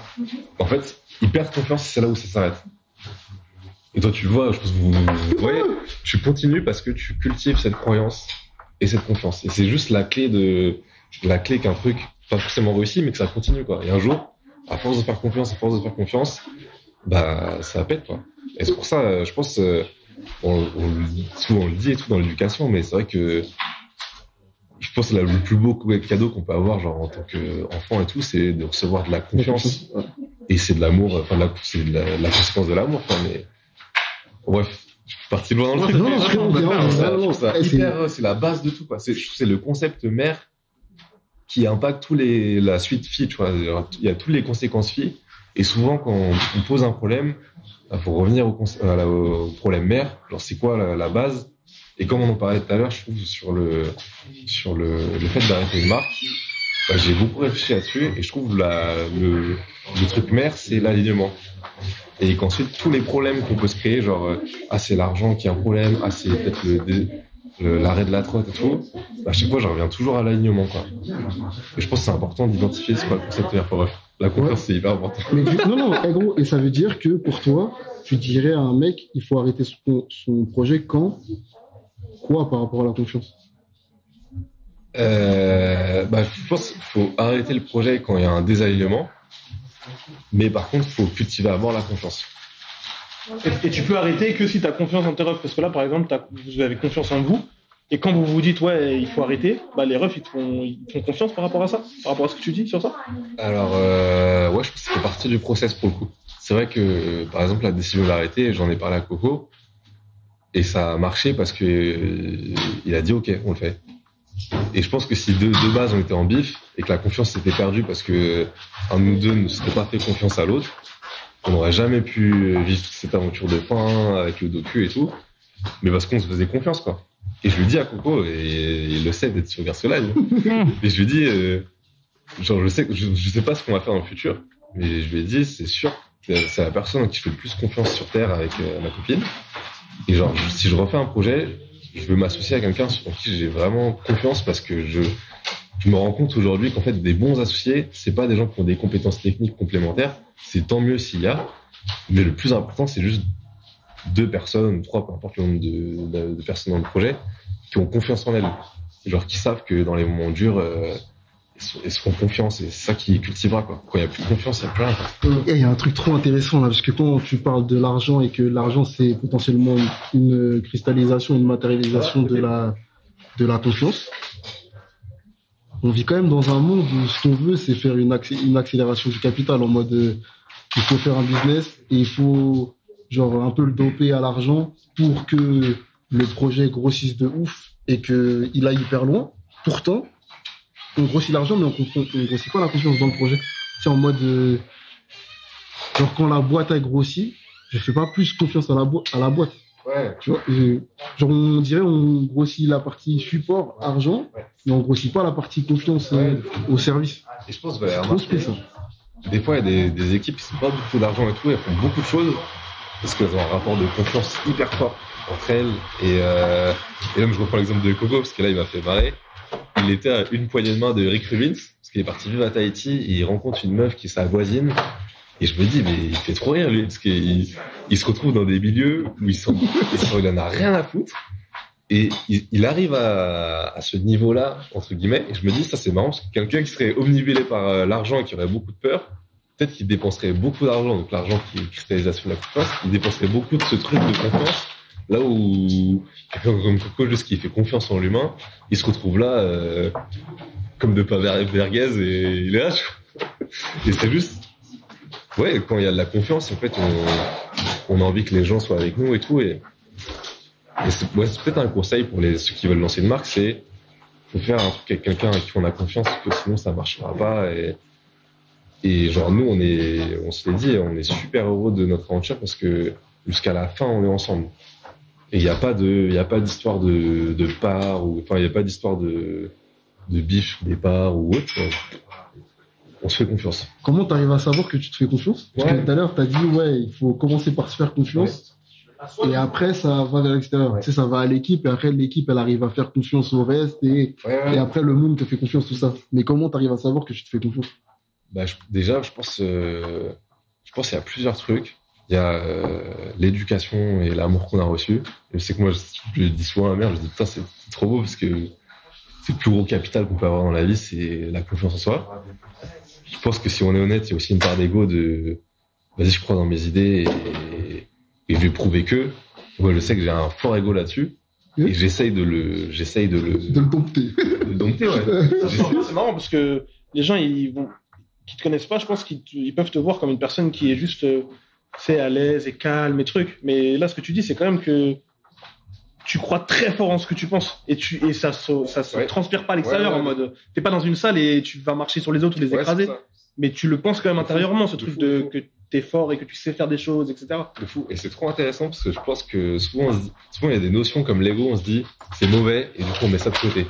Et en fait, il faut l'accepter pour bien la maîtriser, quoi. Et je pense que du coup l'ego, j'essaie vraiment de le mettre dans l'aspect ambition, mais j'essaie pas de le mettre dans le rapport aux autres ou genre quand je sais pas, il y a des gens qui discutent avec moi ou quoi, j'essaie pas de faire domination, je m'en fous. Par contre, dans mes idées, je me dis c'est bon, c'est un moteur, quoi. Ok. Et j'ai envie d'avancer avec ça. C'est même vis-à-vis de toi, quand genre toi face à ta création, t'es en mode là j'ai l'ego, mais c'est pas par rapport à quelqu'un, tu vois. Ouais, ça. Ou moi face au défi du shop, enfin nous quand on était avec les trucs, je sais que j'avance, je me dis putain, je peux le faire, tu vois, fais chier, ça me casse les couilles je sais que je peux le faire, donc je vais le faire, et mon entourage sait que je suis têtu. Ah ouais, putain. Et je pense qu'il y a part d'ego, part de confiance, et c'est magique parce que quand on y croit fort, on se rend compte que des fois l'entourage au début ils y croient pas, et des fois ils y croient plus que moi. Je me dis putain c'est fou parce que ça se base sur une croyance, quoi. Mais c'est juste de toute façon le monde est fait de gens qui y croient, quoi. Et après tu utilises le fait que eux ils fassent confiance à ça pour rebooster ta confiance à toi aussi. Quand je vois que les potes ils y croient et tout, je suis waouh, bah du coup ça augmente et tout, et du coup plus il y a de gens qui y croient, plus le mouvement se met en marche, quoi. Donc c'est juste un truc de confiance, quoi. Et on a grave ça quand on fait des trucs avec Camino. À chaque fois qu'on sort un produit ou qu'on fait un événement, moi j'ai tout le temps l'impression qu'il y aura personne. Et eux, ils sont en mode, vas-y, Sean, t'es un bluffeur, arrête, tu verras, il y aura du monde, non. Parce que c'est vraiment le moment où je me dis, vas-y, peut-être que c'est l'ego qui fait que je pense que ça peut fonctionner. Et j'ai pas envie d'en avoir sur ces situations-là, parce que je me dis, tu peux mal considérer les gens quand t'en as vis-à-vis des gens, tu vois. En mode, quand t'es sûr que, vas-y, tu vas faire un post, il va marcher, quand t'es sûr que tu vas faire un événement, il y aura du monde. Même quand on a fait les portes ouvertes, là, moi, j'étais persuadé que genre, ça avait trop de valeur ce qu'on faisait, en mode ouvrir les portes d'une société, permettre aux gens de rentrer à l'intérieur, de vraiment connecter avec des gens avec qui ils auraient jamais parlé, pouvoir découvrir des jobs, etc. Ça me faisait vibrer en mode, je me disais, ouais, c'est trop d'art. Mais en même temps, je flippais de ouf que personne ne comprenne ce truc-là et que les gens viennent pas. Et au final, le lendemain, c'était blindé, tu vois. Mais j'avais quand même peur et eux, ils avaient confiance. C'est-à-dire, ils me disaient, tous, ils me disaient, ouais, vas-y, tu sais, on style, on se dit jamais en mode, ouais, on se rassure jamais en mode, ouais, t'inquiète, Sean, ça va aller, non, en mode, vas-y, Sean, vas-y, tu sais, on style et après, ça passe et, donc, ouais, je comprends ce truc-là. Moi aussi, je l'utilise de fou. Il y a un truc qui m'a choqué, c'est le délire des clients qui étaient en commentaire et qui disaient ouais, Mocovel, vous cassez les couilles, les produits sont pas dispo. Ah ouais, bah, Et j'arrivais pas à comprendre comment est-ce que en même temps vous pouviez à un moment avoir des problèmes d'argent et en même temps avoir un public qui a envie d'avoir les produits. putain, mais c'est grave intéressant que tu parles de ça, parce que c'était un des grands sujets. C'est est-ce que les gens vont capter les nuances de fonds de roulement, chiffre d'affaires, bénéfices. Et du coup, vu qu'au départ, j'avais commencé avec peu d'argent et que tout était réinvesti après en mode effet boule de neige, quoi. Bah, ça faisait qu'il y avait une plus forte demande que ce qu'on avait en termes de quantité. Donc, on aurait pu en produire plus, mais juste on n'avait pas la trésor nécessaire pour produire plus. Et comment c'est possible? Bah, parce que on était en attente, on avait fait des demandes de prêts, donc le temps d'avoir les prêts, genre 6-7 mois qui se passent. Et genre, quand on avait grossi entre temps, du coup, au moment où on avait reçu un prêt genre de 20 000 de la banque, bah, notre quantité avait déjà augmenté, la demande avait déjà augmenté. Du coup, on restait toujours dans un truc de sold out. Tu vois ce que je veux dire? Ouais, mais j'arrive quand même pas à comprendre. Bah, imagine, on a 1000 sur le compte. Je dis 1000, c'est un chiffre. 1000 €. Hein. On a 1000. On fait, genre, je sais pas, je prends des chiffres super simples, x3 pour produire l'équivalent de 3000 en vente. Et on peut en vendre 4000. On va pas le créer, l'argent de base pour nos 1000 de base, quoi. On va pas le chier, tu vois. Okay. Et du coup, bah, en fait, c'était les bénéfices qu'on faisait sur la collection suivante qui permettaient d'avoir plus de trésor, donc d'avoir plus de fonds à investir pour produire plus, quoi. Mais c'était plus sur les mêmes produits. Ce qui fait que même toi, tu sais pas si potentiellement le produit d'après, il va avoir le même succès. Exactement. Ok. T'avais moins de flexibilité sur ah ouais, il y a un produit qui marche bien, et bah le drop d'après c'est une autre couleur de ce produit-là, ou c'est parce qu'en fait t'es sur un rythme de collection où t'as déjà défini un an à l'avance. C'est-à-dire que si ta sacoche elle bombarde de fou, t'as même pas l'espace ou ni l'argent, ni le temps, ni l'espace de refaire la sacoche. Donc en fait tu peux même pas capitaliser sur des produits qui marchent. Et c'est ça où j'ai l'impression qu'il y a une vraie limite avec le mécanisme de se mettre dans un système où tu es obligé de respecter un calendrier de 1 an. C'est qu'en fait, tu n'as aucune flexibilité où s'il y a un truc qui marche, tu peux même pas capitaliser dessus. Et ça veut dire que tu as travaillé pour designer le produit, pour le communiquer, et tu peux pas vraiment gagner de l'argent longtemps dessus. Là où, par exemple, les Nike et tout ça, et c'est parce que c'est des entreprises qui font des milliards, ils capitalisent sur, par exemple, la Air Force One. En mode, la Air Force One, ça fait 40 ans que... Non, mais vas-y, donne la nuance, mais en vrai, c'est comme ça. C'est aussi parce que eux, ils en font une priorité. Ouais. Tu vois? Par exemple, l'année dernière, c'était il y a 2 ans, quand il y a la sacoche, nous, on est en mode, mais frérot, là, le ref Ruben, il a vendu beaucoup la sacoche. On sait que les gens dans notre audience, ils demandaient la sacoche. Chez toi, ça demandait la sacoche. Pour nous, c'était un all-in. On s'est dit, le mois d'après, il va relancer la sacoche. 1 mois, 2 mois, 3 mois, la sacoche, elle revient pas. Je dis, mais attends, c'est bizarre. Et c'est aussi parce que vous faites le choix de vous dire, ouais, on va respecter le calendrier plutôt que d'entendre, genre, de faire une priorité, genre, d'écouter les clients. Tu vois ce que je veux dire? De fou. Et surtout, le calendrier, tu vois 3 mois plus tard, il y a toujours pas de sacoche. Et en fait, la collection qui arrive 3 mois plus tard, elle a été investie, 8 mois à l'avance. Ouais. Tu vois ce que je veux dire? Du coup, c'est toujours un rythme comme ça. Mais c'est pour ça, je pense que c'est aussi une des vraies clés. Moi, si je devais relancer une marque, aujourd'hui, je ferais en sorte d'avoir du fonds de roulement. Ok. Comme ça, s'il y a des erreurs, de trucs, ça laisse plus de flexibilité, comme vous avez dit, et de marge de manœuvre je sais pas, ça se vend un peu moins bien. Vas-y, je dépends pas trop de ça pour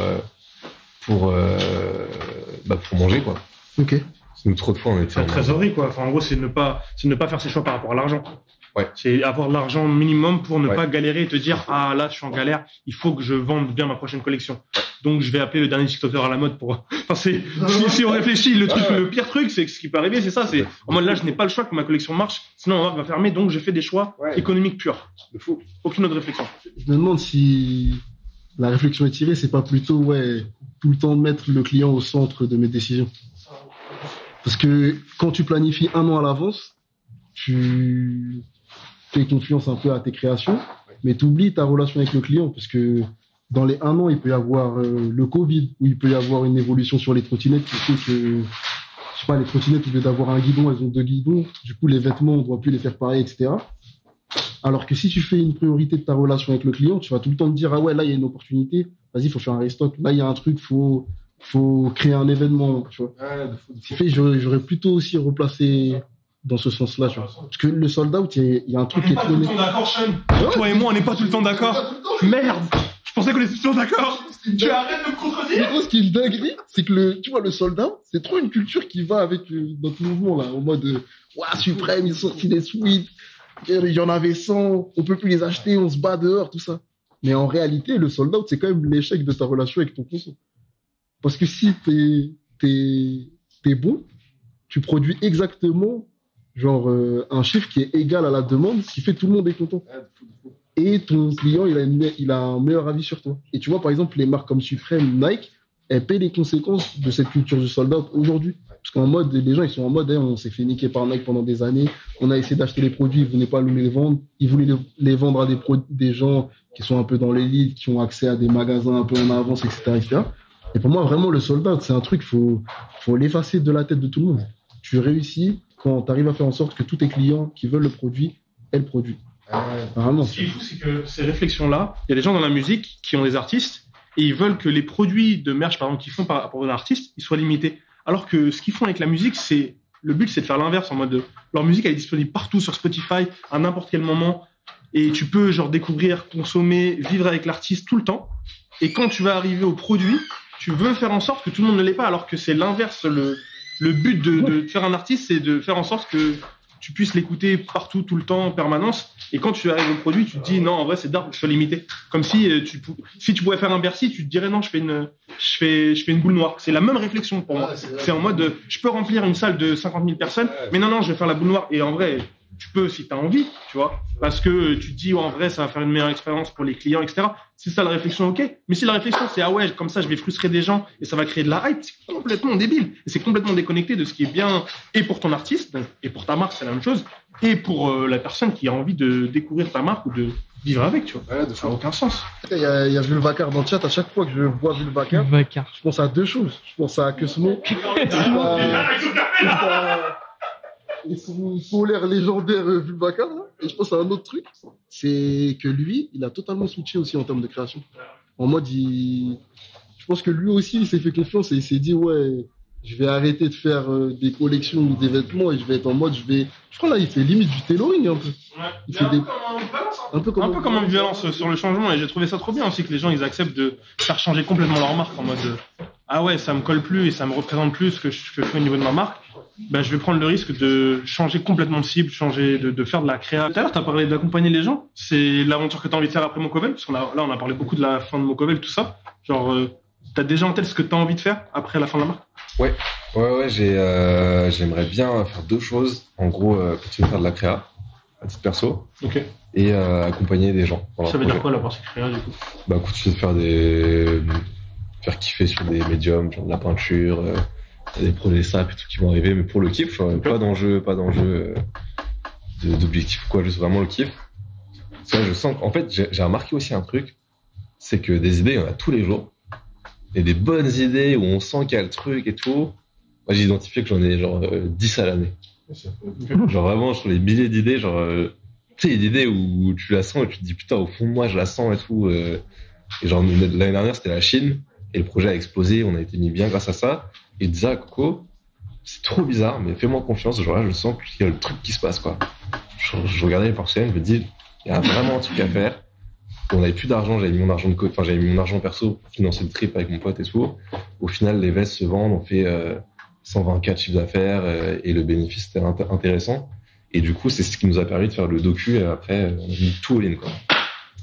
Et tout ça pour dire, du coup, j'ai une petite liste là depuis des années où j'actualise avec je pense qu'il y a 5-6 idées de SAP que j'aimerais bien faire. Et ça, je vais faire ça à côté. Et du coup, j'aimerais bien, en futur, accompagner des gens. Parce que, comme vous l'avez vu, j'adore la nature humaine, j'adore comprendre ça, savoir comment les gens fonctionnent. Et je fais ça depuis 1 an un peu en soum-soum. Et c'est fou parce que là, j'ai des appels. Je fais des appels, je suis fatigué. Pendant le docu, je faisais des appels avec les gens, j'étais fatigué. Je me dis, non, j'ai pas envie de faire ça.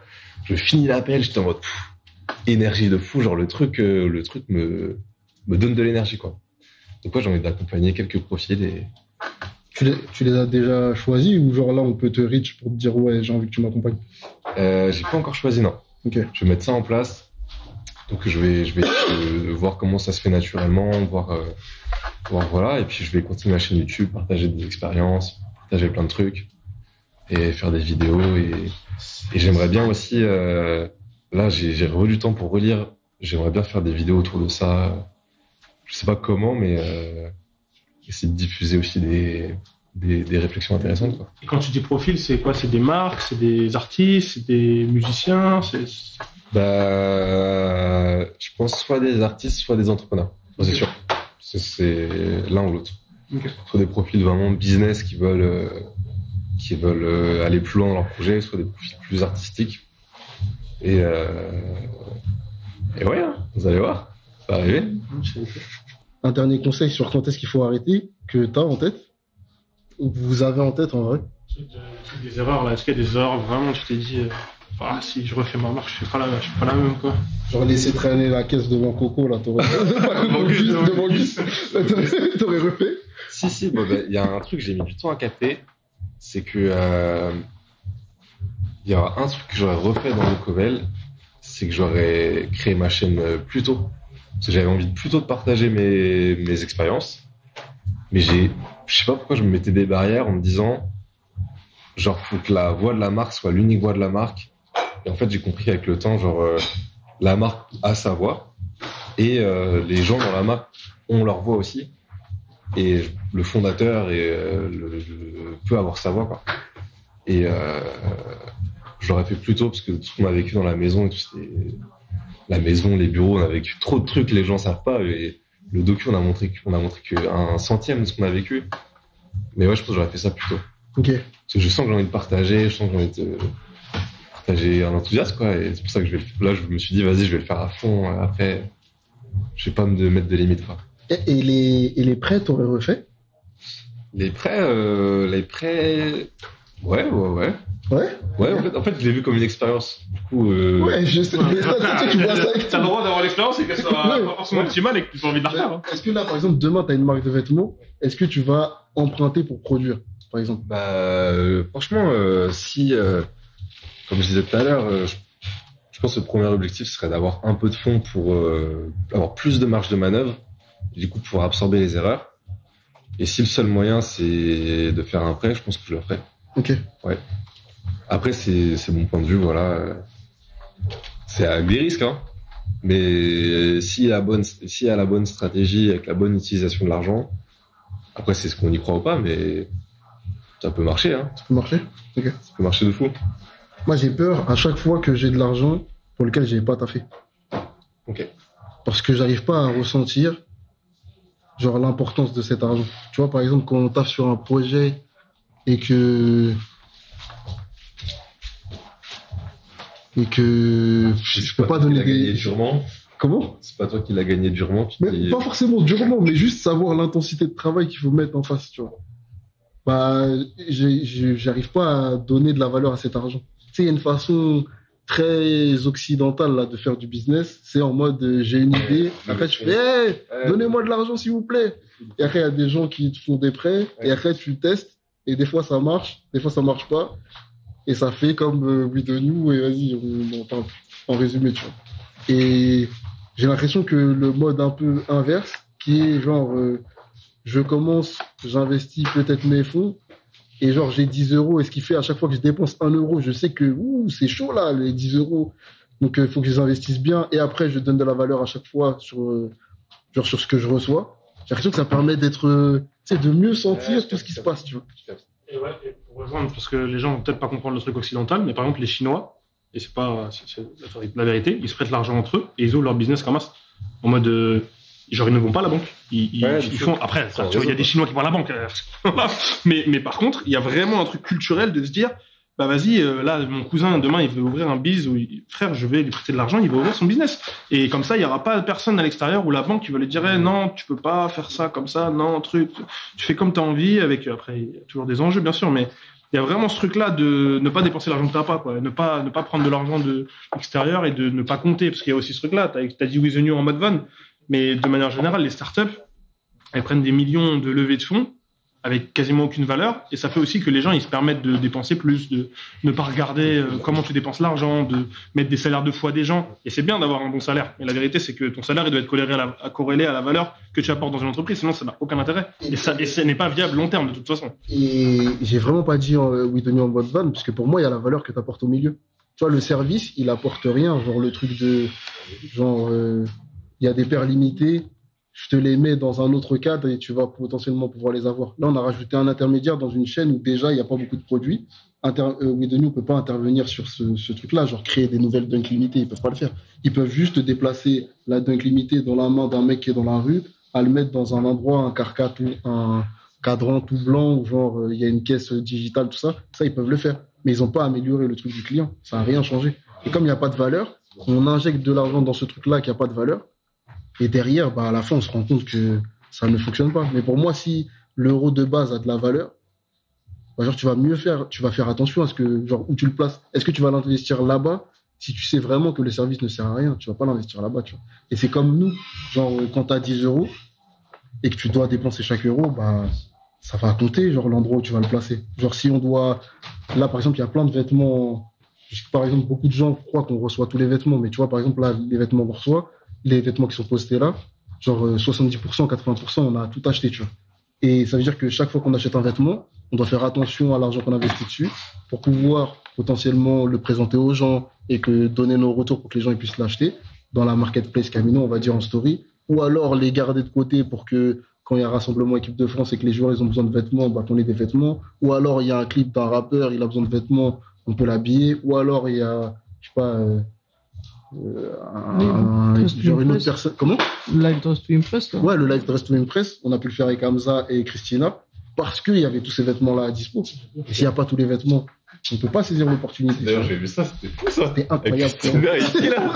J'ai tellement rigolé dans le portable. Waouh. Ça, c'était incroyable. Mais tu vois, ça, c'est parce que chacun des euros, on fait bellec où est-ce qu'on le met, tu vois. Parce qu'il faut que, à la fin, ça doit se transformer, quand on met 1 euro quelque part, malheureusement, ça doit se transformer en, heureusement, ça doit se transformer en plus d'euros. Si on veut faire en sorte que, genre, il y ait les salaires, qu'il y ait le bureau, qu'il y ait le truc, tu vois. Même là, on a une nouvelle aventure. Attends. Bélec. En vrai, on a dû payer un endroit. Si, ça. On a dû payer un endroit pendant 1 an pour faire des trucs dedans avant de lancer ce projet-là. Et ce truc-là, on peut investir l'argent que parce qu'on arrive à faire des autres trucs à côté, des projets, de la partie marketplace, tous ces trucs-là, pour pouvoir investir. Et parce que aussi, on sait que, vas-y, ça va apporter vraiment de la valeur. J'espère. Moi, j'ai confiance. Sean n'a pas forcément confiance. Moi, j'ai confiance, les amis. Non, j'ai trop confiance dans le projet. Mais j'espère qu'on va réussir à bien le faire comprendre aux gens. C'est ça, c'est plus cette partie-là, tu vois. Et d'ailleurs, le rendez-vous, on était en rendez-vous hier non, en vrai, on était en rendez-vous chez Adidas hier. On leur a parlé de ce projet-là. Et voir leur réaction, ça nous a aussi permis de comprendre que, vas-y, il y a des trucs sur lesquels il faut qu'on fasse attention quand on le présente pour que les gens comprennent bien pourquoi on le fait. Mais globalement, la manière dont ça les a fait réagir, ils se sont dit, ah ouais, un peu, vous êtes des oufs, mais c'est vraiment ce qu'il faut faire, tu vois. Donc c'est ça. J'ai hâte qu'on puisse le montrer là. Le teasing est... J'ai envie de savoir, moi. Tu verras, gros. Tu verras, si jamais t'arrêtes le rework. Allez, hop là. Il y a des bails à faire, frérot. Tu vois ce que je veux dire? Je sais. On peut voir les sacs ou la collection. Mais du coup, moi, j'ai pu amener que un truc, parce que on s'est dit ça rapide hier. J'ai pris la grosse veste. Ah, c'est chaud, ouais, c'est là où il y a l'histoire, quoi. Ouais, et même la sacoche, hein. En vrai, je pense qu'on la montre bien aux gens. C'est quelle taille la veste? Quoi? Enfile ton... Malheureusement. Le jeu de cartes, on pouvait l'acheter ou c'est offert avec un bail? C'est offert avec la veste. Et du coup, le délire, c'est ça, c'est un peu la veste qui cristallise l'histoire. Donc d'apparence, elle est assez neutre. Feutrine, petit logo en métal, petit col en faux python. Et en fait, tout le délire, il est à l'intérieur. C'est que pour les 9 années de la marque, on a mis 9 photos de nous en trip. Ça, c'est le Drive de Franche que vous avez vu. Ça, c'était à la maison. Ça, c'était en trip à Milan. Ça, c'était en trip en Espagne. Là, de l'autre côté, Gus, quoi. Gus, c'est la caisse. Le plan de fin du docu. Ça, c'était la collab avec Gouache shooté avec Alias. Et ça, c'était les tout débuts. Et on a mis le texte brodé devant. La matière à l'intérieur est dingue. Elle pourrait peut-être presque se porter dans l'autre sens. Ça pourrait, hein. Ça, c'est pas fait pour. Et du coup, avec la veste, donc elle est très coupe bombers. Ok. Et toi, tu mets une taille M sur ça? moi, je mets taille M, ouais. Ok. Donc voilà. Mais la particularité, c'est qu'elle est offerte avec des goodies. Et vu que c'est la veste histoire, et qu'on aime bien tous les trips, on prend des argentiques et on shoot. Il y a un appareil jetable offert avec. C'était une belle histoire avec là, toutes les petites écritures Café Coco. Et une fois que l'appareil jetable est terminé, on offre avec ça le livre pour mettre ses photos comme nos darons, quoi. Et du coup, les gens, ils ont juste à passer leurs photos ici. Et donc, il y a 100 poses de photos pour raconter son histoire. Et c'est un peu le délire, vas-y. C'est la baba, ça, qui est la réunion. Et du coup, le délire, c'est, bah voilà, on a fait notre truc, on a fait notre histoire. On t'invite à faire la tienne et ça commence par ça, quoi. On commence juste à documenter. Et l'autre délire, c'est, il y a le jeu de cartes. Très simple. Et pareil, en fait, le délire, c'était quoi? C'était comment on peut avoir un support différent pour montrer des photos. Et on s'est dit, un jeu de cartes, c'est stylé parce qu'à la fois, sur une des faces, ça peut faire un truc de photo. Et ça peut être aussi un jeu. Et donc Coco a fait toutes les élus. Donc c'est vraiment travaillé. Et il y a 54 photos. L'histoire de la marque. Incroyable, frère. Ça, c'était le tout premier t-shirt, ça. Incroyable, frère. Bon, le gars qui est chaud, il retient, c'est quoi, genre le... Là, faut pas jouer au poker avec ça, frérot. Sinon, tu peux savoir quelle carte est quelle carte. Mais c'est très dingue. Putain. Ouais, c'est trop brillant. Ouais. C'est nice. Ah ouais, tu vas le frère. Ça date, on l'a pas vu, là. Ah, c'est chaud. Ouais, c'est chaud. Moi, ce que je kiffe de fou sur la veste, c'est vraiment détail colle un peu métal, là. Je trouve que c'est trop, je trouve que c'est trop. Mais attends, mais gros, c'est quoi le nombre de détails sur la veste? Il y a le truc en métal à l'intérieur et tout. Il y a ça, frère. Il y a ça, déjà, je trouve ça vraiment cool. Ça, c'est un petit bijou de colle, quoi. Ouais, c'est cool. Cowboy. Je trouvais ça trop stylé. Et en fait, de base, c'était pas un système enlevable. De base, c'était, j'avais dit, vas-y, mets un système fermé. Elle a mis le truc. Je me dis, putain, c'est bizarre. Et en fait, c'est en l'enlevant, en le remettant, je me suis dit, ah ouais, c'est stylé parce que les gens, sous les envies, tu vois, tu peux l'enlever ou le remettre, quoi. Tu peux le mettre sur une autre chemise, par exemple. Tu peux le mettre après, où tu veux. Elle coûte combien la veste? Elle a 230. Ok. La coupe de la veste, elle est vraiment d'art, hein. Moi, j'ai pas cassé le zip. Comment Et parler? du coup, ça se retire. Il y a un petit pin, je crois. Comme ça. Ouais, c'est ça, c'est un Ok. Un petit pin comme ça. Ok, c'est bon. Et t'as ça. Et du coup, tu peux le mettre sur les chemises. En fait, toutes les vestes qui ont ce genre de colle, tu peux le mettre dessus, tu vois. Même en vrai, en bas, en finition, ça joue, tu vois. Sur la sacoche, j'ai rajouté des petits passants. Et en fait, il y a une ceinture qui va avec. Et comme ça, la sacoche, on peut la porter classique. Ou alors la faire passer dans les passants et la mettre derrière en ridant, quoi. Comme Naruto. Comme Naruto ou comme Finalement. les bikers. C'est juste le zip, quoi. Ouais, juste le zip. Encore, si tu la portes ouverte, c'est en gros. Ouais. Franchement, Partir sans documentaire et sans collection, ça aurait été triste de fou. Déjà, là, c'est triste quand même. Je vais pas te mentir. Là, c'est quand même triste. Mais ça aurait été vraiment plus dur sans collection, sans rien, tu vois. En tout cas, gros, tu peux être fier de Watt, hein. Et vous pouvez être fier de vous, hein, même sur la dernière collection, etc. J'espère les gens, ils vont. Bah, visiblement, les gens ont déjà commencé à bien commander, donc sur ça, t'es satisfait, tu vois. Mais partir avec un truc cool comme ça, j'avoue, ça fait plaisir.